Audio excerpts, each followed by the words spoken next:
አንድ ሀገር በጽኑ መሰረት ላይ ቆማ ወደ ብልጽግና የምታደርገው ጉዞ በሚወሰኑ ፖሊሲዎችና በሚገነቡ ታላላቅ የመሰረተ ልማት አውታሮች ብቻ የሚለካ አይደለም። የጉዞውን ስኬታማነት የሚያረጋግጠውና የልማቱን ፍሬ ለዜጎች እኩል የሚያደርሰው መሰረታዊ ጉዳይ በተቋማት ውስጥ የሚሰፍነው የሞራል ልዕልና፣ የእውነትና የታማኝነት አሰራር እንዲሁም ሌብነትንና ምዝበራን አጥብቆ የሚጸየፍ የፖለቲካ ቁርጠኝነት ነው።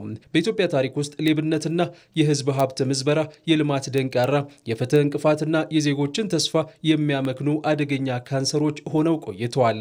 ከለውጡ አስቀድሞ ባሉ ዓመታት በወረቀት ላይ የነበሩት ጠንካራ ህጎች በተግባር ባለመተርጎማቸው ምክንያት የተፈጠረው ብልሹ አሰራርና ሌብነት ህዝባዊ ምሬትን አስከትሏል። በወቅቱ የወጡ የዓለም ባንክን የመሳሰሉ ዓለም አቀፍ ተቋማት ሪፖርቶች ኢትዮጵያን በዚህ የሌብነት ችግር ምክንያት በከፍተኛ የስጋት ቀጠና ውስጥ አስቀምጠዋታል።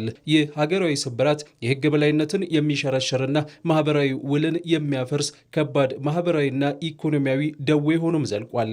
ይህንን ታሪካዊ ስህተትና የተበላሸ ባህል ለማረም የተነሳው የመደመር መንግስት ገና ወደ ስልጣን ከመጣበት የመጀመሪያው ቀን አንስቶ ሌብነትንና ምዝበራን አጥብቆ የሚጸየፍ ጽኑ አቋምን ይዞ ተነስቷል።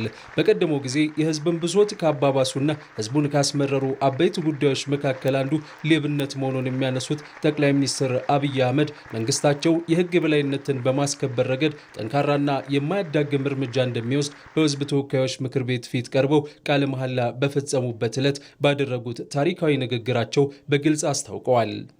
ከቅርብ ጊዜ ወዲህ የህዝባችን ብሶት ካጋጋሉት ዋና ዋና ምክንያቶች ውስጥ ሙስና አንዱ ነው። ሙስናን ጸረ ሙስና ተቋም በመመስረት ብቻ መከላከል እንደማይቻል ተረድተናል።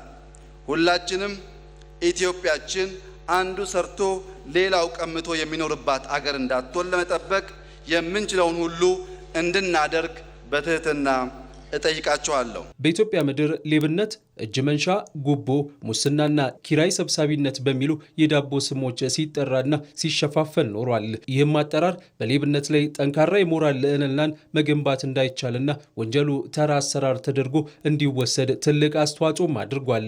ጠቅላይ ሚኒስትር አብይ አህመድ ይህንን ጽዩፍ ተግባር የመታገሉ ሂደት ከቃላት አጠቃቀም ማስተካከያ እንደሚጀምርም ሰፊ ትኩረት ሰጥተውበት ነበር። እሳቸው ሳናሽ ሞነሙን ሌባን ሌባ ልንለው ይገባል ሲሉ የተናገሩት ጠንካራ ንግግር ድርጊቱ አዋራጅና በመንግስታቸው መዋቅር ውስጥ ፈጽሞ ቦታ የሌለው መሆኑን ያሰመሩበት ነው።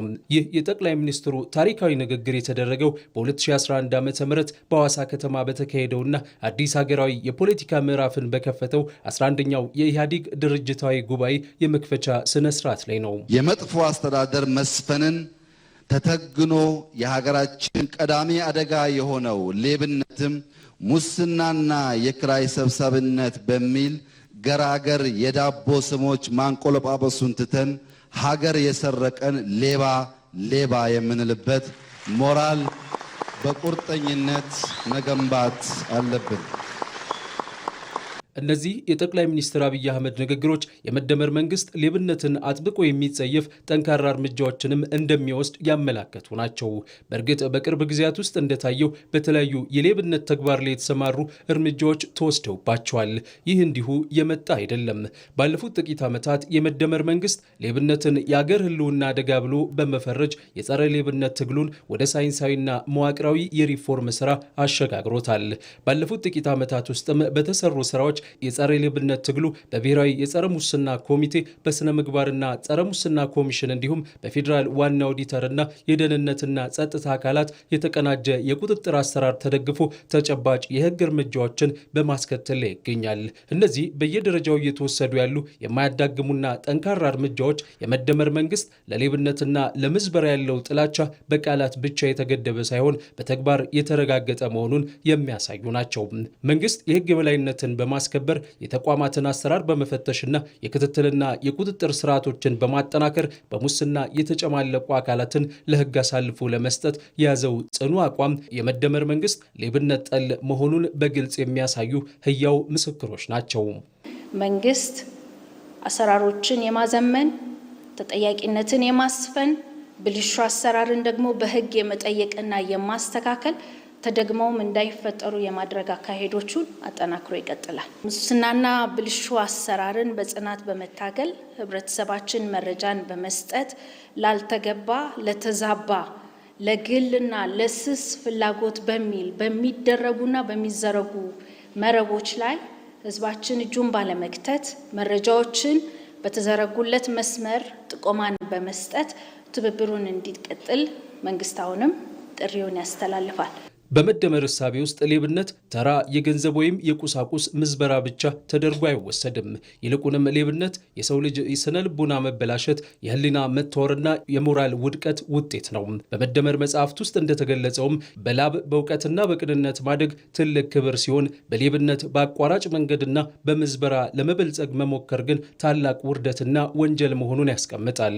የህዝብ ሀብትም የጥቂት ሹመኞችና ባለስልጣናት የግል ንብረት ሳይሆን የአገርና የትውልድ የጋራ ሀብት በመሆኑ ጥብቅ ጥበቃ ያስፈልገዋል ብሎ ያምናል። ሌብነት የመልካም አስተዳደር የፍትህና የዲሞክራሲ ስርዓት ግንባታ ቀንደኛ ጠላት በመሆኑም ያለምንም ቅድመ ሁኔታ መመከት አለበት የሚል አቋምን ይዞ ለተግባራዊነቱም ይሰራል። በዲጂታላይዜሽን አሰራር የተከናወኑ የሪፎርም ስራዎች፣ የታክስና የገቢ ሰብሳቢ ተቋማት ማሻሻያዎች እንዲሁም በፋይናንስ ስርዓቱ ላይ የተደረጉ ጥብቅ ቁጥጥሮች የሌብነትን በር መዝጋት ትልቅ አቅም ፈጥረዋል። ከመጀመሪያው ቀን አንስቶ ጠቅላይ ሚኒስትሩ ያወጁት የጸረ ሌብነት አቋምም ዛሬም ቢሆን ተጠናክሮ ቀጥሏል። የመደመር መንግስት ሌባን የማያከብር ወንጀለኛን የማይሸሽግና የህግ በላይነትን ያለ አድሎ የሚያስከብር መሆኑንም በተግባራዊ እርምጃዎቹ አሳይቷል። ሀገር የምታድገው ትውልድ የሚድነው እንዲሁም የተጀመሩ ታላላቅ የልማት ፕሮጀክቶች ፍሬ የሚያፈሩት ሌብነትንና ምዝበራን በጋራ መታገል ሲቻል ብቻ ነው። ሀሳብ አልቦ ፖለቲካ የሚወልደውን ሌብነት ገና በእንጭጩ ለመቅጨት በህግ ብቻ ሳይሆን ሞራል ሌላኛው መሳሪያ መሆን እንዳለበት የሚያምነው የመደመር መንግስት በጠዋቱ በጸርነት የፈረጀውን ድርጊት ዛሬም ላይ በቃ ሊባል እንደሚገባ በማመን እርምጃው ተጠናክሯል። ይህንን ትግል ህዝብም ጭምር የኔ ብሎ ሊቀላቀለው የሚገባው ጉዳይ ነው።